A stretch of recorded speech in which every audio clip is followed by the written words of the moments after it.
Some decisions don't ask for permission. They expose you.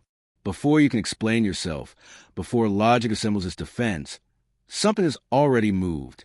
Something has already chosen. What you're looking at isn't simply an image of 5 nights. It's a mirror, not the kind that reflects your face, but the kind that slips past your defenses and speaks to the part of you that decides before language arrives. That instinctive place. The one that moves first and explains later. For centuries, knights were never just warriors encased in steel. They symbolized inner roles that people carry through life, often without knowing. The protector, the fighter, the balancer, the ruler, the lone walker. These weren't myths about distant heroes performing great deeds. They were maps of human behavior. Ways we survive, ways we adapt, ways we assert ourselves when the world pushes back. This isn't a creativity exercise. It's recognition. When you look at these 5 knights, don't study them. Don't weigh their armor or compare their stances. Don't ask which one appears stronger, wiser, or more impressive. That's the mind attempting to manage the outcome, to select something flattering. This choice doesn't belong to the mind. Instead, notice which knight pulls you in first. Not the one you respect most. Not the one you think represents who you should be. The one that feels oddly familiar, almost obvious. Before you can explain why, that split second matters. It happens before reasoning arrives to edit the truth. And that's precisely why it reveals something real. Each night represents a way of moving through the world, a pattern for dealing with responsibility, conflict, intimacy, power, fear, and freedom. None of them are good or bad. Everyone carries strength. Everyone carries shadow. What makes this meaningful isn't what the night represents on the surface. It's what stirs awake inside you when recognition lands. People are often surprised by what their choice reveals. Sometimes it reflects how they protect themselves emotionally, building walls so familiar they've forgotten their walls. Sometimes it reflects how they fight for their place when no one hands them permission. Sometimes it shows a desperate search for equilibrium after years of chaos. Sometimes it exposes a quiet grip of control, the need to organize uncertainty before it organizes them. And sometimes it reveals the distance they keep, the freedom they protect, even when it costs them connection. Before we go further, pause. Look again. Let your attention settle without forcing anything. Let your eyes move naturally across the image. One of these figures will hold your gaze slightly longer than the others. That's the one. Once you've chosen, stay with that night. Don't switch later when something sounds more appealing. The first pull is the honest one. In the sections ahead, we'll explore what each night reveals. Not as a label you're stuck with, but as a psychological pattern you can finally see clearly. You'll likely recognize parts of yourself you already know, and perhaps a few parts you've been quietly avoiding. Now, with your choice made, we turn inward, because every real journey begins the same way, with a single, quiet decision that changes what comes next. If the night of protection drew your attention, something in you responded to steadiness, groundedness, not flash, not aggression, something reassuring, something that holds. This night doesn't rush ahead or demand attention. He stands where he's needed, often unnoticed, making sure things don't collapse. There's no glory in this position, only necessity. People who resonate with this night tend to carry responsibility without being asked. Somewhere along the way, you learn that safety doesn't simply happen. It must be built, maintained, guarded. And if you don't do it, you learned no one will. That instinct didn't come only from strength. More often, it came from awareness, from watching, from noticing what others missed. You learned to scan rooms for tension, to anticipate problems before they surfaced, to hold things together so others could relax. This tells us something important about how you move through the world. You pick up on emotional shifts quickly. Sometimes before a single word is spoken, you already feel the change in the air. When tension rises or something feels off, your instinct isn't to escape. It's to stabilize, to step forward, to become the thing that keeps everything from falling apart. In relationships, this shows up as loyalty carried to its limit. You value trust, consistency, emotional safety. You're the steady presence people lean on, often without realizing how much weight that places on your shoulders. Being dependable feels natural to you. It also feels heavy, heavier than you admit. The shadow of the protector isn't weakness. It's quiet exhaustion that never finds a place to land. Many protectors learned early that vulnerability invited danger. Staying strong kept others calm. Staying composed kept chaos at a distance. Over time, holding things together for everyone else became a way of keeping yourself safe. If you were needed, you couldn't be abandoned. If you were useful, you had a place. There's a cost to that role. You may struggle to ask for help, even when you're drowning. Rest may feel undeserved, like something you haven't yet earned. Love may blur into obligation until you can't tell the difference. Endurance may be mistaken for a connection. And sometimes, perhaps often, you carry responsibilities that were never meant to be yours in the first place. And yet, your strength is real. You create stability in spaces that would otherwise spin into chaos. People trust you not because of what you say, but because of what you consistently do when no one is watching. Your presence alone can slow a room down. That's not a small thing. Still, a quiet question lingers beneath your armor, one that protectors rarely allow themselves to ask. Who takes care of you? When the walls you built for everyone else start pressing inward, who notices? When your steadiness becomes a cage, who offers you the key?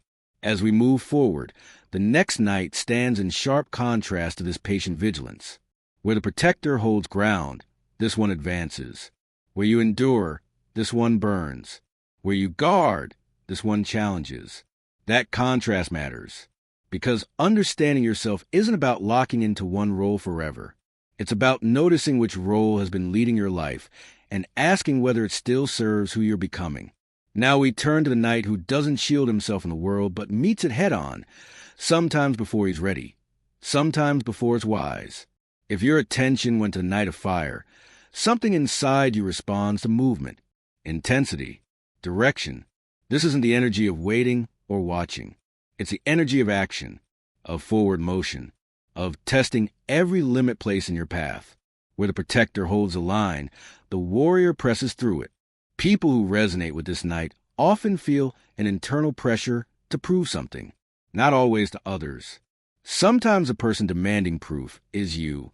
Stillness can feel like stagnation, and stagnation feels dangerous, like something is dying, like you're falling behind. Action, even when it hurts, feels safer than standing still and letting doubt creep in. This knight embodies willpower, ambition, emotional heat. You see yourself as decisive, direct, unwilling to retreat when resistance appears. Conflict doesn't frighten you. In many cases, you walk toward deliberately, almost magnetically, because backing down feels worse than any bruise. In relationships, this energy runs hot. Passion moves deep through you, so do expectations. Slowing down may feel like surrendering control. Silence may feel like distance growing. Rest may feel unearned until you've given everything you have. The warrior's strength is discipline forged in fire. You endure pressure that would crack others. You push through criticism, uncertainty, physical and emotional pain. Obstacles don't easily stop you. Sometimes they sharpen you into something harder, something more precise. But fire, left unchecked, eventually consumes what it meant to protect. The shadow of this night shows up as burnout disguised as commitment, as irritability mistaken for passion, as emotional rigidity worn like a badge of honor. You may push yourself long after your body or mind has begged for pause. You may confuse strength with constant resistance. You may mistake softness for weakness and avoid it in yourself and others. Many warriors learned early that survival required toughness. Showing emotion felt unsafe. Depending on others felt like handing them a weapon. So you became self-reliant, sharp, unbreakable. You made sure no one could accuse you of being soft. Beneath that armor, there's often unspoken fatigue. You fight battles that ended years ago. You hold tension long after the danger has passed. You stay ready for war because standing down feels foreign to your nervous system. Peace feels suspicious. Stillness feels like the moment before ambush, which raises a question the warrior rarely pauses long enough to ask. What happens when the fight is finally over? What do you become when there's no enemy, no obstacle, no resistance to push against? Without rest, fire turns inward and begins to burn the one who carries it. Without balance, strength becomes isolation wearing a mask of independence. And that's where the next night enters, not as an opponent, but as a counterweight. Where the warrior charges forward, this one pauses. Where fire demands immediate action, this one offers integration. Where heat consumes, this one breathes. Growth doesn't mean extinguishing your fire. It means learning when to let it rest so it can burn again when you truly need it. Now we turn to the knight who walks the space between extremes, who has learned that the middle ground isn't weakness, but wisdom earned through pain. If you are drawn to the knight of balance, something in you understands equilibrium not as a concept, but as a necessity. This knight neither rushes forward nor retreats. He stands in the center, weight distributed, eyes open in every direction. Where the warrior burns, this one breathes. Where the protector braces, this one adjusts. People who resonate with this knight tend to carry quiet depth that doesn't announce itself. You've likely lived through seasons of chaos and seasons of stillness, emotional extremes and hard-won peace, conflict that seemed endless and resolution that felt like miracle. Balance isn't theory for you. It's something you earn with years you can't get back. This knight represents integration, the rare ability to hold opposing truths without needing to destroy one of them.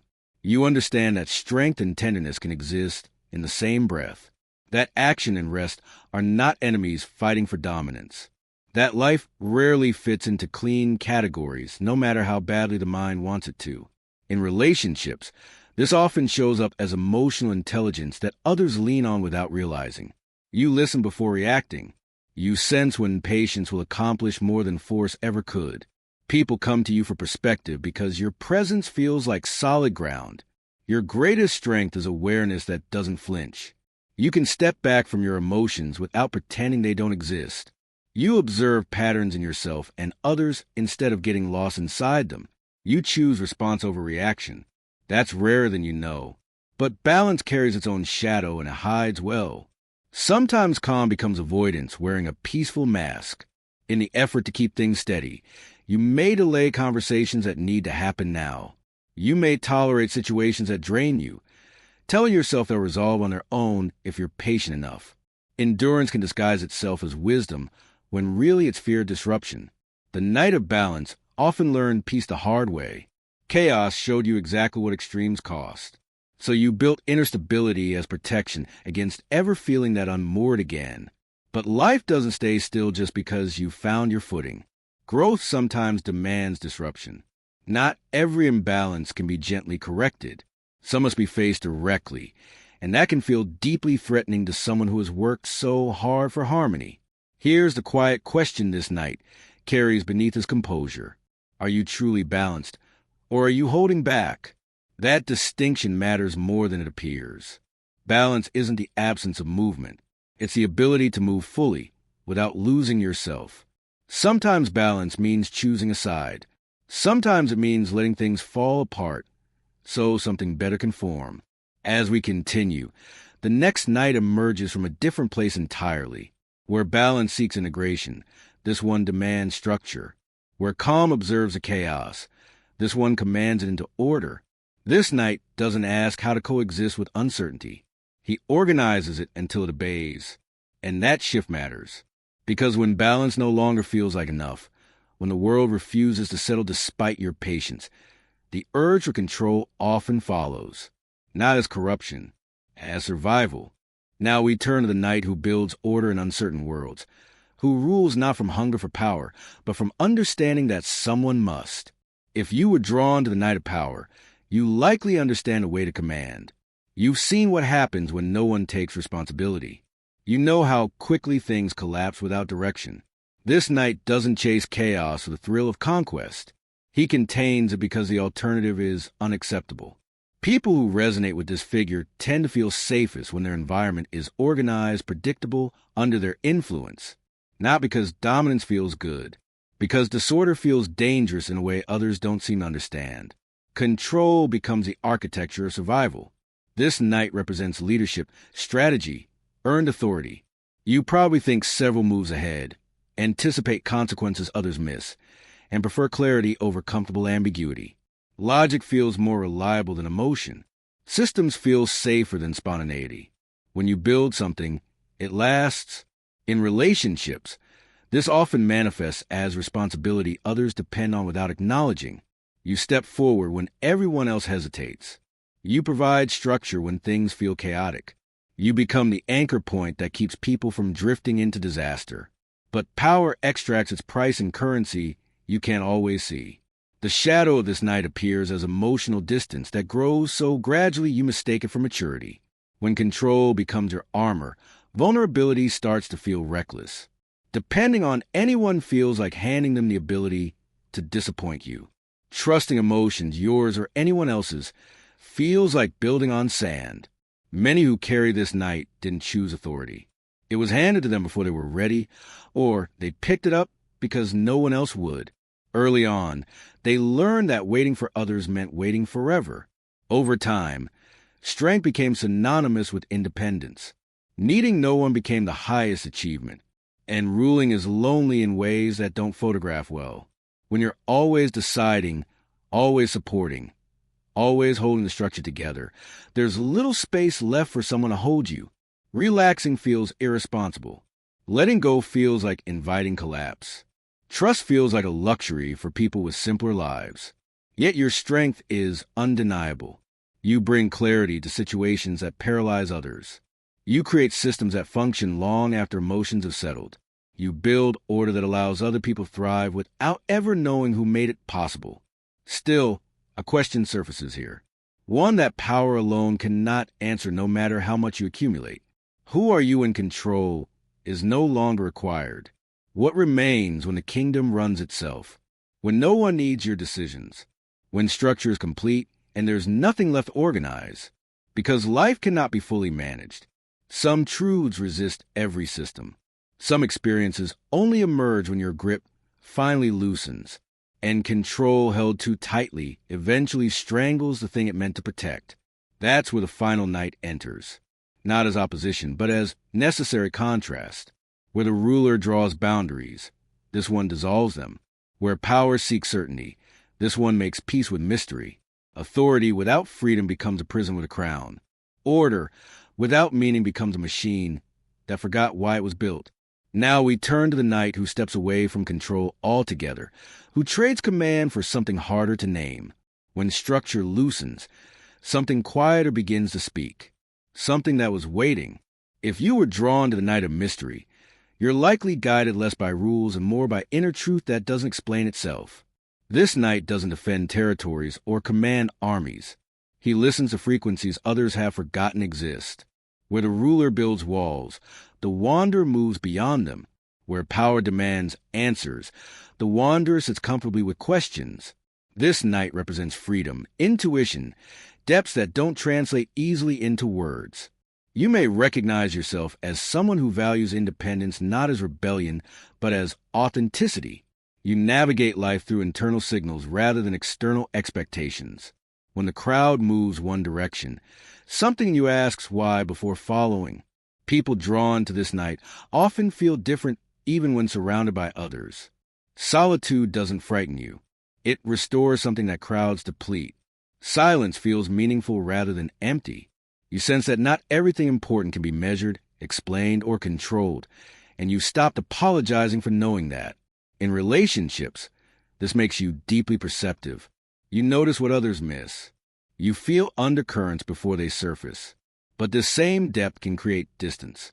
You crave connection while fearing what complete visibility might cost you. Being fully seen can feel like exposure. Independence feels safer than dependence. Intimacy can feel beautiful and terrifying in the same heartbeat. The wanderer's strength is a depth that doesn't perform for approval. You look past surfaces that satisfy everyone else. You question answers that others accept without examination. You search for meaning rather than applause. Creativity, intuition, and honest introspection flow through you like water finding its path. But freedom casts its own shadow, and it's easy to miss. Distance can quietly become isolation that calls itself peace. Protecting your inner world can slide into withdrawal that calls itself wisdom. You may leave situations not because they're wrong, but because staying requires effort that feels overwhelming. Being understood feels rare, so you stop trying to explain. The gap between you and others widens while you tell yourself it's natural. Many wanderers learned early that fitting in required erasing themselves. That belonging meant performing. So they chose another path. Quieter, lonelier, safer in ways that matter. Which brings us to the question this night carries into solitary travels. Are you free or are you hiding? This is an accusation. It's invitation. Because genuine freedom doesn't require disappearing. Authentic depth doesn't demand distance from everyone who might witness it. Sometimes the bravest journey isn't walking away. It's staying present when every instinct says to vanish. Stepping back now. Something becomes visible that wasn't clear before. Each night you encountered isn't separate from the others. They exist together within the same territory. Protection, fire, balance, power, mystery. These aren't different people. They're different rooms in the same structure. Different voices in the same conversation. What changes is which one currently leads. Right now, one night stands at the front of your life. The others wait behind, some resting, some forgotten, some growing restless for their turn. Understanding yourself isn't about becoming someone entirely different. It's about recognizing which role has been steering your decisions, often without your conscious permission, and asking honestly whether that role still serves who you're becoming. So let the question settle quietly. If you chose again tomorrow, after everything you've just recognized, will the same night step forward, or is something else beginning to stir? Carry that awareness forward, not as answer, but as opening, because genuine insight never ends with recognition. That's where everything truly begins.